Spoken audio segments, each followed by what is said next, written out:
acquire impurity, can only become impure if it is whole. If it is broken, it cannot be mekabel tumah, cannot accept tumah. So, you with me? If I am impure, Yaffa is impure, and I touch this marker, which is right now whole, this marker is now impure, right? It has tumah, exactly. If the marker is broken, let's say, it's a question whether this is a kli or not. Let's say it's not. Let's say this cap was broken in half. I won't break it, but let's just say, okay? And I touched it, and I was impure. I touched it. The cap would be okay. fine, right? Exactly. It would not be. It would be broken, but it would not be impure. Yeah. Everybody with me?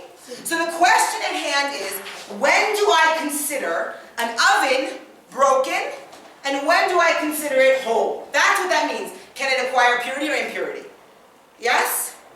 Okay, now you have to understand also, in the rabbi's world, there's a lot of detail. I promise we'll get there, I promise, okay? No, just stay with me. In the rabbi's world, an oven is made like this. Bricks, sand. Bricks, sand. With me? Yeah? Okay? This is how an oven is made in the rabbi's world, okay? So they're going to ask a question, when is this considered broken?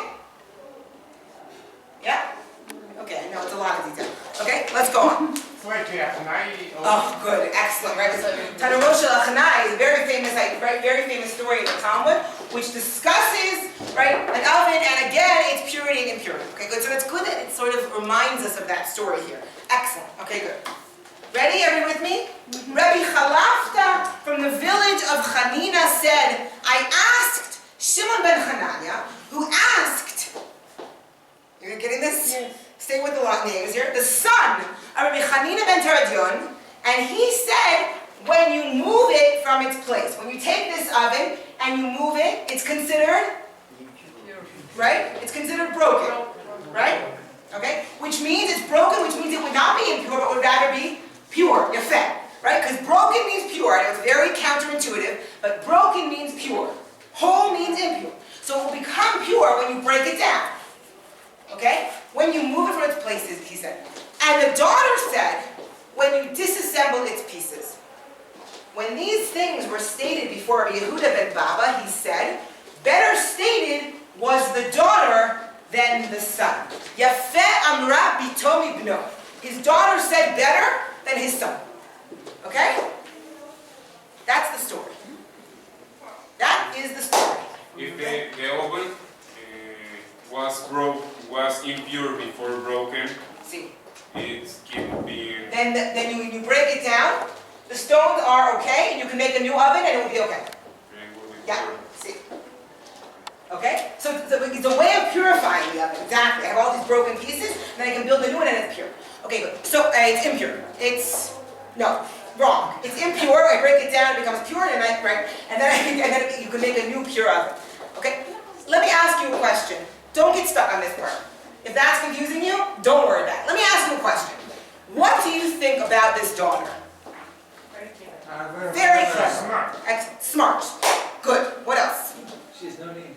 She has no name. Very nice. We don't know her name. But on the other hand, in the defense of the text, we also don't know the name of the son. Right? Neither child.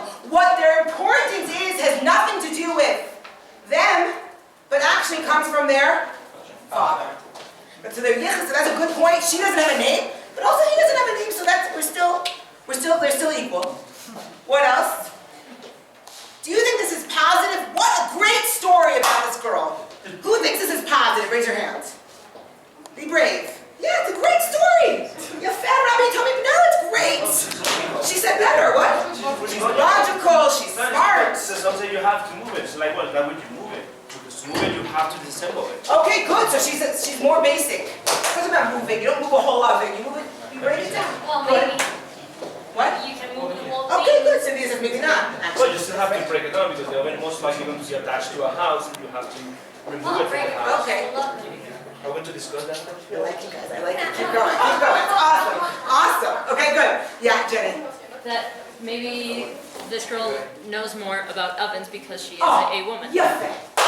Very, very important point here. We are not talking about a garden rake, right? Or a bookshelf, which they didn't really have bookshelves because they didn't have books, right? But okay, anyway. But right, so that's a very, very important point that Jenny is making, which is, yeah, Yaffa Rabbi told me no. She said better because she knows about ovens.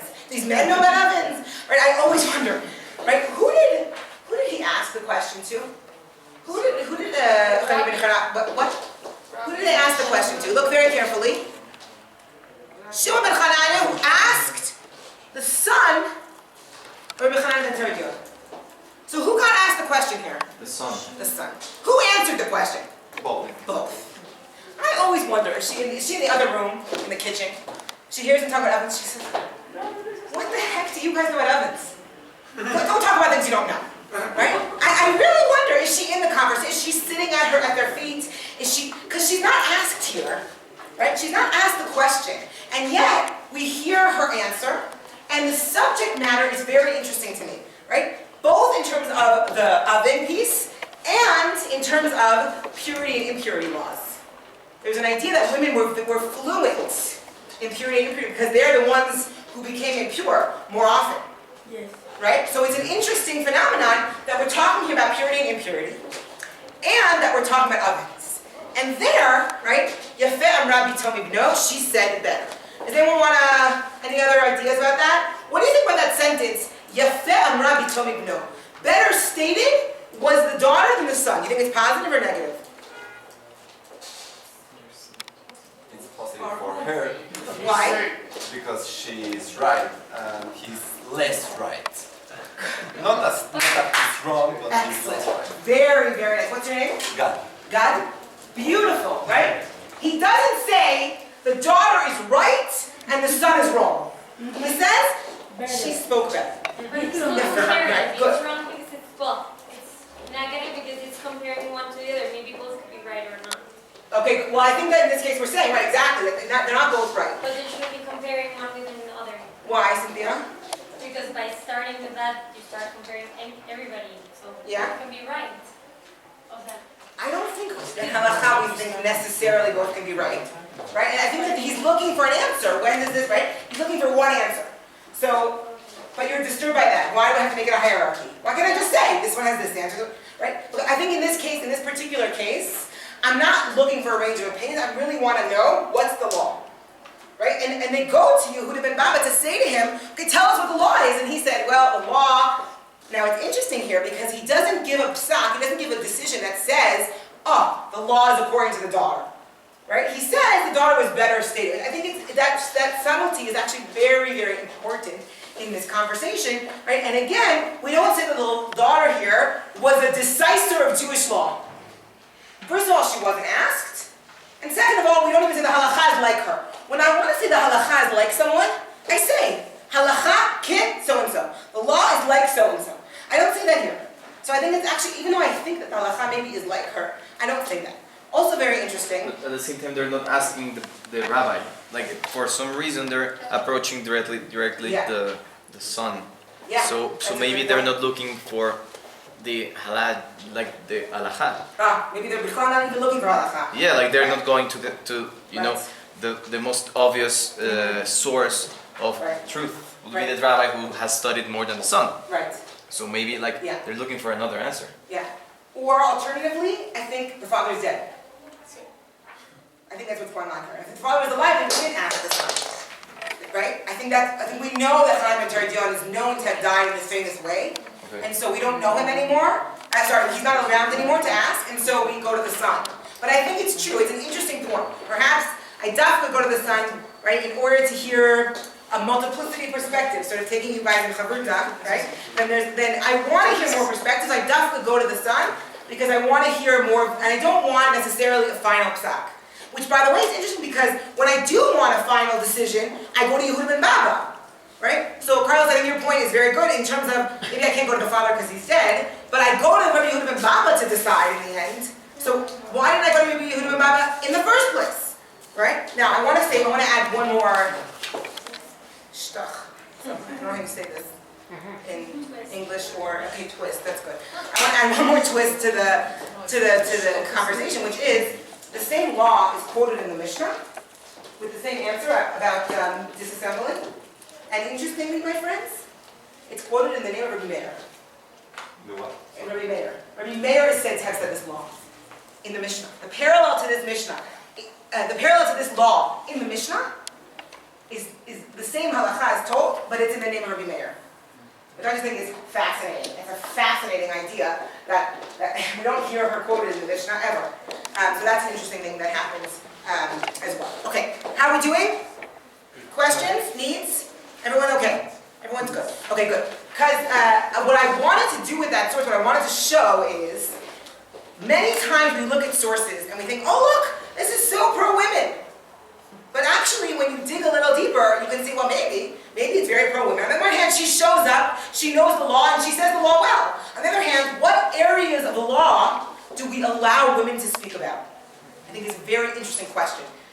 Particularly today, I know we're not talking about today yet, but particularly today, many areas that women have been allowed to study have been the women's areas, right? And I think it's very interesting to me that we already, huh?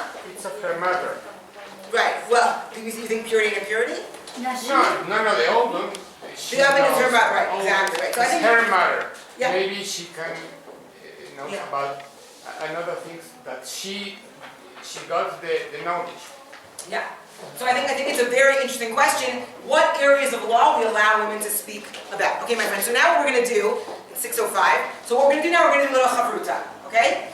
Every class that we have at Pardes has chavruta. What is chavruta? Two persons Study first. Yeah. study together. Two people learn together, good, excellent. What does the word chavruta mean? Chaver, which means? Friend, chaverut, exactly, right? So you turn to the person next to you. Classically, one person reads the text out loud, and then there are questions at the bottom. This is a little, those of you who heard my earlier session. Chavruta mituta, right? Either friendship or death, right? I need to have friendship in my life.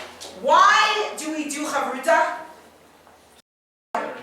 To learn better. Why does it help me learn better? To learn from each other. Because if you try to explain to the other, Yeah. is You are learning. is the moment when you are learning. Good. Maybe so many times we are listening and just listening, Right? but when you talk, Yeah. you are realizing if you understood or not. Excellent, right? So it makes you sharpen your own ideas. You are able, like when you have to articulate your thoughts, it's not passive learning, it's active learning.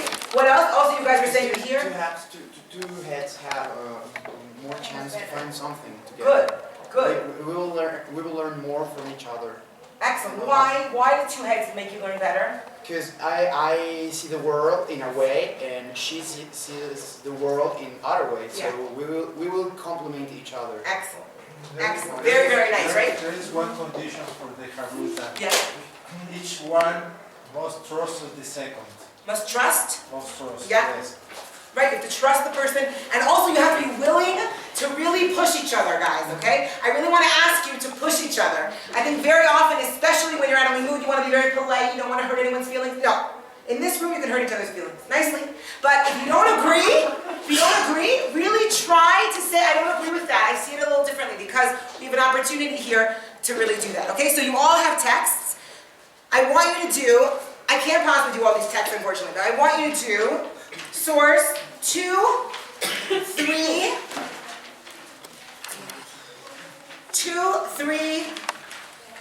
and 7.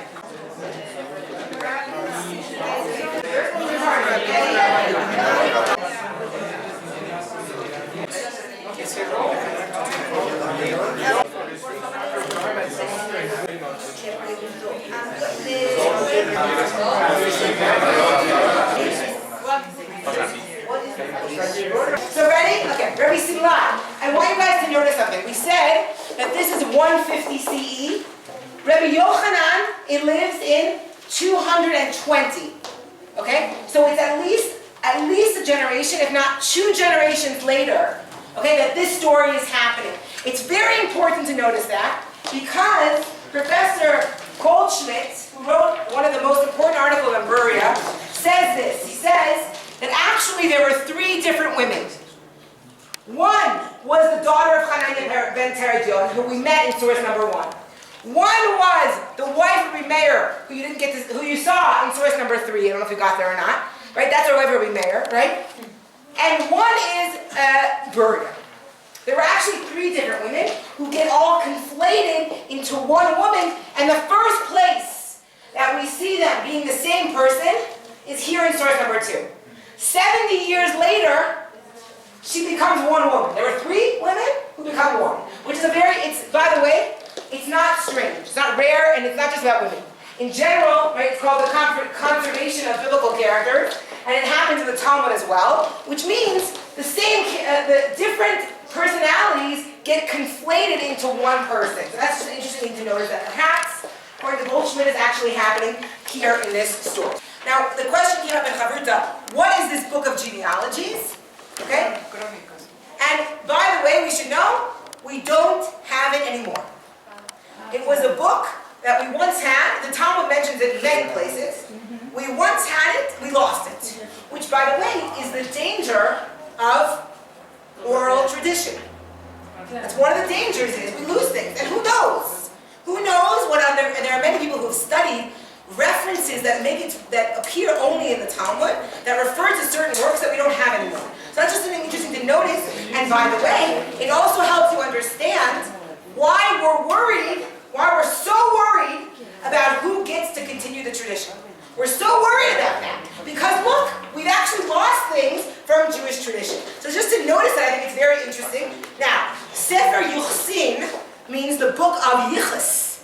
Right? Yichus, relationships. So I want you to notice that Bruriah here is named with her, what? Yeah? With her tradition, what? With her husband and her father. Her Yichus is brought here. You notice that, guys? It's very interesting. We're talking about genealogy, about Yichus, and her Yichus, her genealogy, her family connections are brought in this source. Okay? So that's, I think, a very interesting thing. So Rabbi Simai comes over to Rabbi Yochanan and says, listen, I want to learn this book. And Rabbi Yochanan says to him, okay, well, where are you from? What does it mean? Why does he ask him, where are you from? It's important to know genealogy, genealogias. If you are from Babylonia, I think it's better. They have more teachers. It's higher than the Talmud of Okay, so No? Because they're tell me your name racist. again. I'm so sorry. Good. Tell me your name again. Becky. So Becky says something very, very important.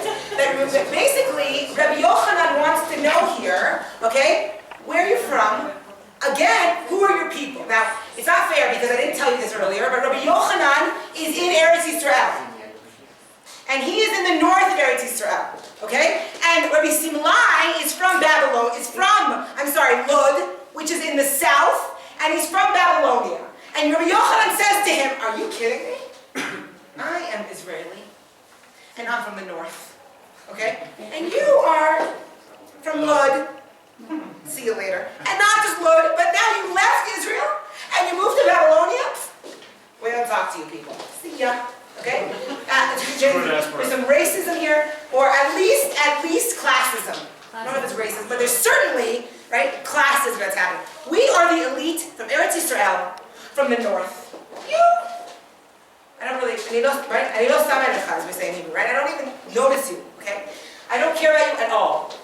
And nevertheless, Rabbi Simlai says, I'm very, very convincing. I want you to teach it to me. And he pushes him, and he says, okay, fine, I will. Rabbi Yochanan gives in. And then, Rabbi Simlai, what does he do? He crosses the line. Because then he says, I want to learn in 3 months, right? The chutzpah. Right? It's one thing I agreed to teach it to you, but you will sit there for as long as I tell you need to sit there. You're not going to tell me how long the semester is. Right? I'm the professor. You don't tell me how long our semester is, okay? You sit there and I'll teach you, and if you like it, you like it. If you don't like it, get out of here, I don't care. The chutzpah. So what does he do, guys? He picks, I love this moment. You can imagine a movie that could be made about this story, right? He picks up earth and he throws it at Simlai, which, it's so amazing because we think that there's new fights between around, it's like a new thing, and do that. It's not. It's as old as Judaism. We have been fighting forever. Okay, and here you really have, and here it is. Okay, so right, so he picks up. Now, what do you guys? Why do you think he picks up earth and throws it at Zimai? Like Eretz Israel. Yaffa, excellent, right? He literally picks up Eretz Israel and says, "See ya, Babylonian." Right? Right? And literally, he picks it up. He's like, "This is the earth. I'm throwing it. I'm throwing it back in your face." And then he says this, right? Bruriah, the wife of Mayor, and the daughter of Hanani ben Teredion, who studied 300 laws from 300 rabbis in one day, and even she could not fulfill her obligation, and you want to do it in 3 months. The end of the story. Dun, dun, dun. That's it, okay? I want to hear what you have to say. Based on this text, Bruriah, positive or negative? Positive. Oh. She was Hear intelligent. that? Positive! Oh, you're fat. That's great! She is the standard! Right? Except, please someone give me an except. Yes, Lucas. She wasn't able to finish. He's pulling the guy down to the woman's You're level. fat. Excellent. Alfredo, what were you going to say? She wasn't able to finish. You're fat. Good. So everyone says positive path. Right away. Wait a minute. Imagine the story. Oh, no, you're good. Don't be scared. Good. What did you say though? I just don't understand. No, I just was reading what he said about the woman and that he was putting him in the level of the woman. Exactly. You think you're going to learn Torah? You're not even up to our women. Right? You can't even be a woman in our society, right? I think there's a lot happening there, right? Why does he choose her specifically? He could have said, you're not up to Rabbi Akiva, you're not up to Rabbi Meir, right? Her husband. That's not what he says. He uses her specifically, right? But tell me your name. Rodrigo. Rodrigo says to us. But even though she was a standard, Good, Yaffa. But you were still, and it's very, very positive what we say about her, right? That she 300 laws. What do you guys think about that? 300 laws from 300 rabbis in one day. It's like a miracle. Miracle, excellent. Becky says it was miracle. What else? Well, she's taking as like the best woman from all the women. Okay, good. So he's still using a woman to put him down, but at least she's the best woman. Okay, good. What else? And she's famous. She's famous. Is it possible to learn? No. No. It's not a possible standard. And I want to suggest something here, because I think for me, personally, I really relate to this. Today when we talk about women being successful, we talk about them being successful where? Men's jobs. In men's jobs. Where else? I think in everything. Oh, she's a great CEO, and she's a great mom, and she's a great housekeeper, and she sits on 6 boards, and she runs LIMUD, and she's, right? We turn, right, in order to be successful, I think it's very interesting that he doesn't just say, Bruriah, who we all know was a good learner, right? He turns her into something that is superhuman. It's not, and then, if you can prove you're superhuman, then you're allowed to do what? To sit in the baby drush. If you can be better than, right, I want to tell you how many times when we talk about women rabbis, people say, you want to be a woman rabbi? You got to be better than the men. You have to know better. You have to say better. You have to speak that, because if you want to play the game, you have to be super. She's not regular here. She's super. And I think it's very, very interesting. Now, Alfredo pointed out something very, very important, which is not just was she super, but she didn't fulfill. So it's very interesting, because on the one hand, Enrico says to us, she's a standard. And on the other hand, no, they told me 45. See? No. Keeper. No. Okay. No, Alex. I'll take care of that. Alex said to me 45. Hurry up. Can I keep going? Can I keep Speak going? faster. Speak faster. Can I keep going? How about this? If people need to go, they should feel free to go. Okay? Nobody has to stay here. It won't be rude. It's okay. You can go if you need to. If you want to stay, stay. Okay? Is it okay? Good. So, right? So Alfredo says to us, she didn't fulfill her obligation. And on the other hand, Rodrigo says, but she's used as a standard. She's used as a standard. Right? So that's a very interesting problem, because she didn't fulfill, and yet she's used. Anyone want to say anything about this? She did not fulfill her obligation. Anybody?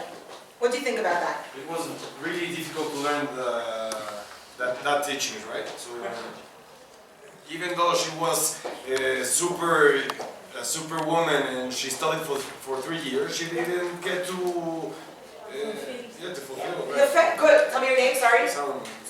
Right? Okay. So of course she didn't. So how much more so you, who is not from us, you won't be able to? Okay. Good. Yeah.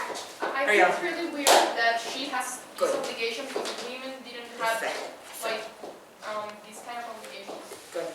Excellent, right? It's a very problematic sentence. Lo yatzai yedei chovata. She did not fulfill her obligation because according to Jewish law, she doesn't have an obligation. Women have no obligation to learn Torah. So what does it mean, lo yatzai yedei chovata? She didn't fulfill her obligation. She doesn't have one. Okay, now Ariella has an amazing answer, Ariella.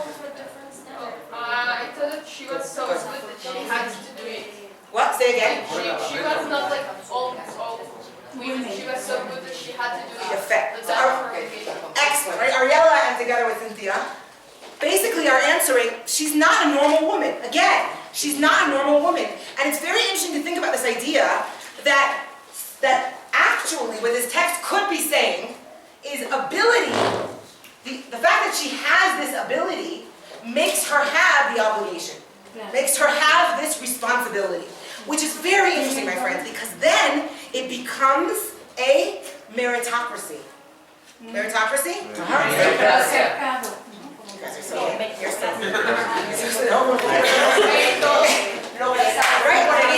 which is so great. Why is that so interesting? Why is it so interesting that this becomes a meritocracy then? Because how did we start this text? About what? Genealogy. And really, actually, what's happening here, guys, ready? What I think is happening in this text is there's a fight with the rabbis. There's actually an internal question here, which is Torah study genealogy? Is it something inherited in my blood? Father, son, rabbi, student? Or is it something that I earn? And I think that's really the battle. Is it about where I come from? Is it about who my teachers were? Whereas this woman, who even though she has this yichus, is by definition outside, right? She's outside the conversation, just like Rabbi Simai is outside, but she has managed through her own merit to come inside the conversation, which I think is fascinating. Even as much as we say it's impossible what she did, she still becomes the standard. I don't think just the standard for learning, the standard for meritocracy, right? Which I think is really a fascinating piece, which is exactly what's happening today. It's a question of meritocracy versus aristocracy, right? Versus hierarchy. That's really the question that's happening actually with the rabbinate today. It's not, right? Which, again, as everything in Judaism, it's not new, this question. It's as old as Rabbi Yochanan, which I think is really interesting. Okay, so, I really want to do 3, but we're going to move on to 7, okay? Okay. We're going to quickly try and do 7, and then I'll take questions, okay? So, I'm out of breath. I'm like, run. Marathon, okay. So, source number 7, guys. You with me? Source number 7. I hope you noticed. Source number 7 is on Eshet Chayil. Right? The Eshet Chayil that we say on, some people have the custom to say on Friday nights. So it's amazing. If anybody's looking for a beautiful midrash on women in Judaism, read the midrash on Proverbs 31. It's all of the women of Jewish history are fit into this beautiful, it's amazing. I can send it to you afterwards if you want. Beautiful, beautiful midrash on women and Torah. Amazing. So this is the idea. A woman of valor, Eshet Chayil Mi'imtza. Who can find a woman of valor? And this is the story that is told about who can find a woman of valor. Do we all see the story inside? Okay. Incredibly painful. Yes. Right? It's such a hard story. Such a hard story, this story. I've taught it many times, and people are very disturbed by this story. It's very good. So we feel that way too? We're disturbed by this. Good, okay, good. We should be. It's a very painful story. Okay, her kids die, and what does she do? She was so calm. Yes. That was weird. Yes. Why she wasn't suffering. Yes. Rodrigo says to us, where is her tears? Yes. She's the mother.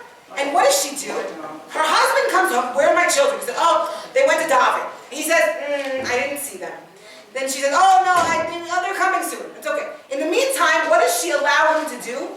Eat, right? Classic. Right. But not just eat. It's very important here, right? It says to eat and make Havdalah. But before that, eat and Bless. I want you to notice that, guys, because it's very important. When somebody dies, I become an onen. I become someone who is in mourning. Before the burial, I'm not allowed to perform any mitzvot, which means I'm not allowed to make brachot.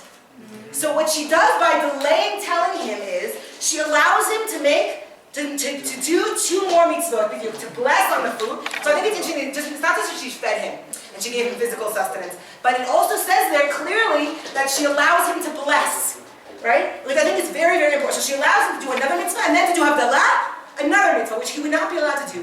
And then, only then, she takes him up to see her sons. But I'm sorry, I forgot one important thing. Before she takes him up to see the sons, she asks him a question. Now, guys, you gotta look at this, because I think it's unbelievable, right? What does she call him? Teacher. Rebbe. She calls him Rabbi. And what does he call her? Daughter. Yeah. So interesting. That dynamic is so, especially if we got to read Seder number 3, that dynamic is fascinating. Now, if I were a mayor, I would be like, what on earth is going on here, right? I know that my sons are not there. I know they're not coming. And he allows her to push him right away. And then I'm married to Bruriah, guys. Can you imagine? I'm married to Bruriah.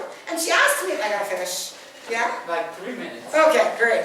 She asks him this question, which I have to say, it seems kind of ridiculous. If I lend something to someone, do I have to give it back when they come to ask for it? Like, are you kidding me? You're Bruriah. I know who you are. Like, you ask a 12-year-old that question, I know the answer. So something is going on here that he is allowing himself, right?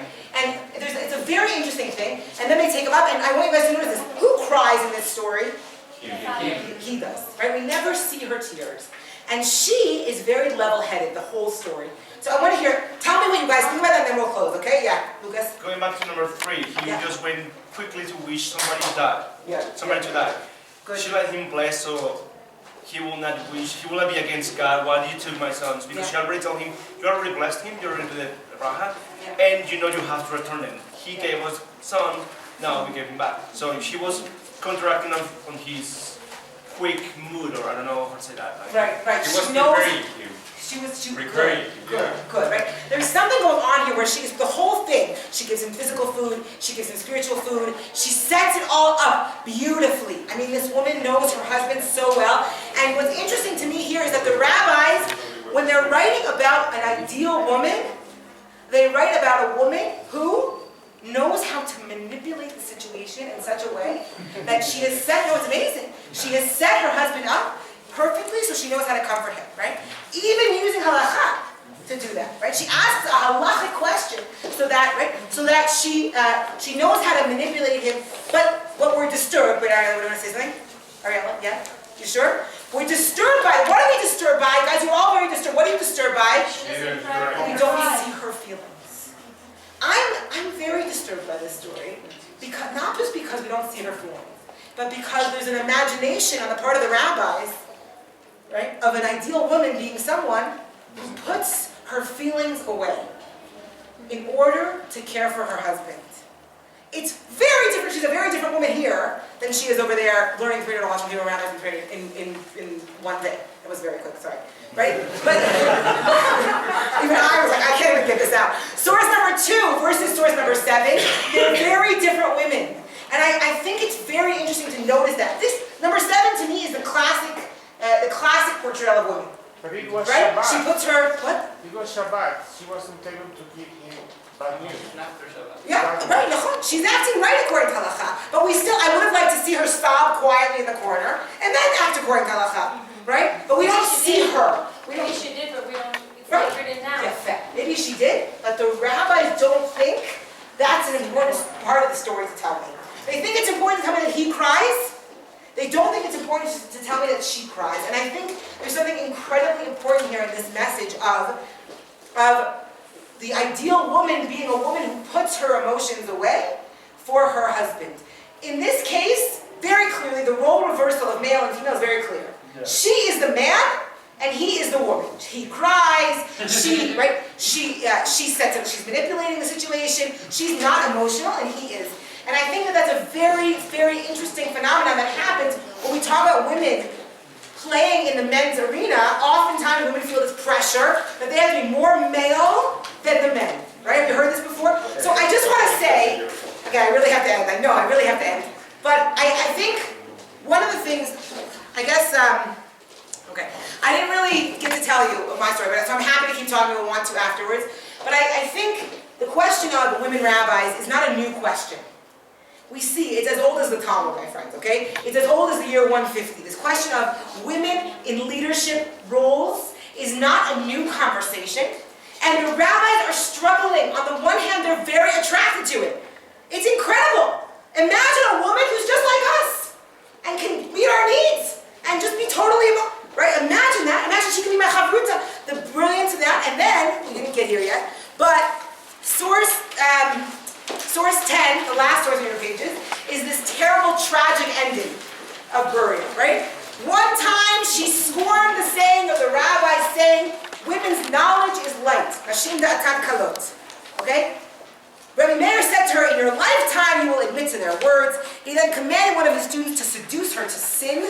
The student pleaded with her for many days until she succumbed. When she found out what happened, she strangled herself. Rabbi Meir ran away to Bavel out of shame. I want you to know that this story is not in the Talmud.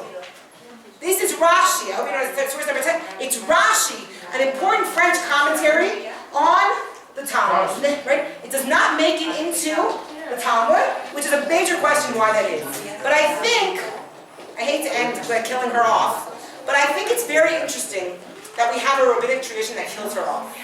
Because I think there's another conversation here, which is what happens when women enter a men's arena, right? On the one hand, we're extremely attracted to it, we want it, we think it's beautiful, we think of the capabilities, how much more Torah we can add to the world. And on the other hand, we're very afraid of it.